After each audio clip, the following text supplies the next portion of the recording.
Grace to you and peace from God our Father and the Lord Jesus Christ. Amen. Our text for today is the Gospel just read from John chapter 9. I think this Gospel reading may have been longer than some of my sermons. But the amazing thing about this reading is that most of the reading isn't about the healing. It's about everyone else trying to make sense of what God has done. The healing begins fairly simply. Jesus is walking along with some of his disciples, and they run across a man who has been born blind. The disciples ask what would have been a pretty common question in that day. Who sinned, this man or his parents? Clearly, something had gone wrong, but this man could not see. And the understanding at that time was that if there was some sort of physical deformity, then obviously it was the result of some sin.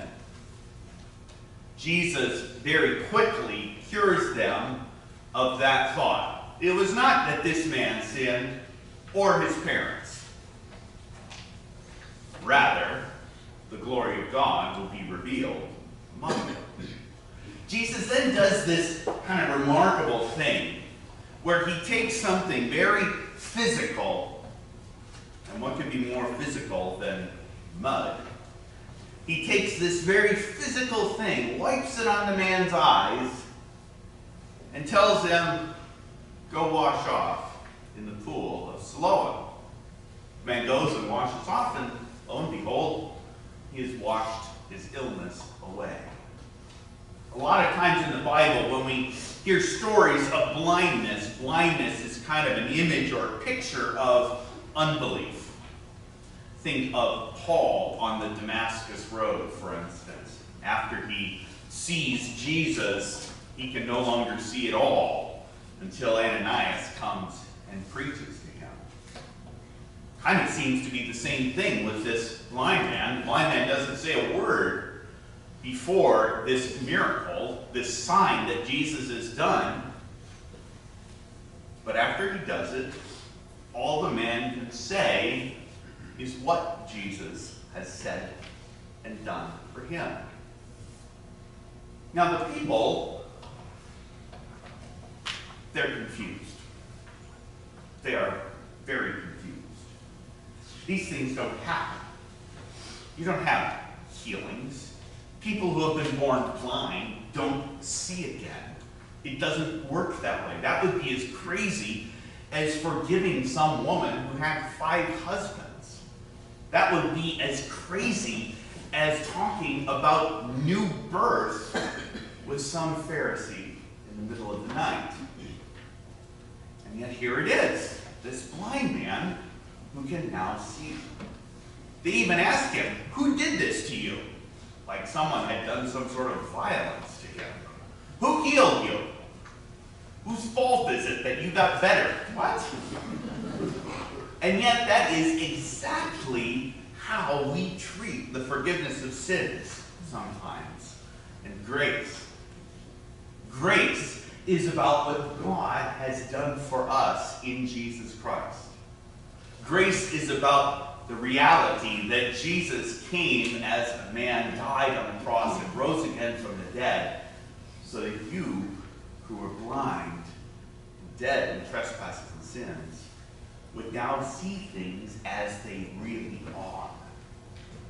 God is recreating the world. For remember, you are dust. To dust you shall return. But Jesus has a remarkable way of taking that dust and turning it into healing, new life. That's what God is about. But the ones who are there don't get this. They can't handle it. Who did this to you? The man, I kind of wish we had a name for him. But he is the healed one. The man tries, well, he doesn't try. The man really sticks to what had happened. I don't know who he was, really. I don't know where he is now. But let me tell you what I do know.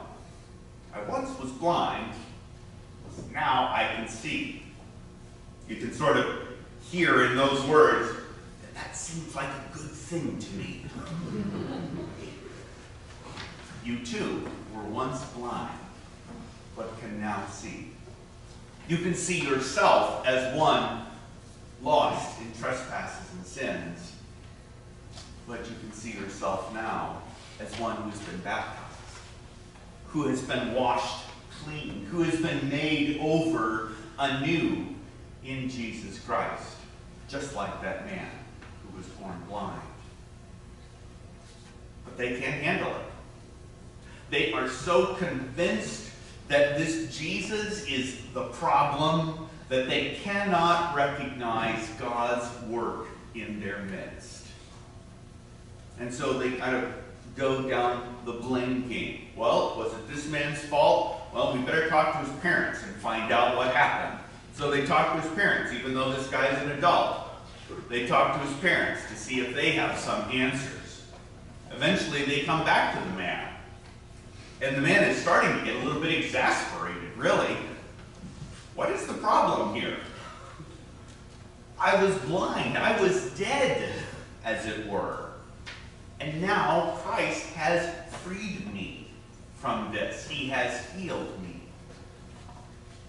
Very often when it comes to witnessing, talking to other people about Jesus Christ, we can be fearful, can't we? We can be afraid. We can be afraid of not saying the right things. We can be afraid of not having the right answers. We can be afraid of leading people astray. But this man kind of serves as a pretty good example for us. I don't know all of the answers, we might paraphrase. I don't have all of the picture. What I know is that I am forgiven because Christ has freed me from my sins on the cross and in the resurrection. That's the story. That's what you witness, what you testify to every day in your baptism. Every Sunday as you come to this altar. Every time you make the sign of the cross and someone else in the McDonald's sees you do it. Every time you act in mercy and charity toward another because of what God has done for you, you testify to who you are. That you were blind, but now see. It's kind of liberating, isn't it? To realize you don't have to have everything figured out. It is for me. And there it is. That is what God does. Remember the psalm as we prayed it. My eyes are ever toward the Lord, for he will pluck my feet out from the net. That is what God does for you and for me this day and every day. There will always be those who will look like they can see, who will look like they have all of the answers, who will be oh so very wise in this world. But they're blind. And you too could be blind. You have been blind. You know what that blindness looks like, so to speak. But now you can see. You can see that God is mercy in the flesh. You can see that God, who is the light of the world, now shines that light upon you, and that you are free. I once was blind, but now I see. In Jesus' name. Amen. And now the peace of God, which passes all understanding, keep your hearts and minds in true faith, life everlasting. Amen. Amen. We rise.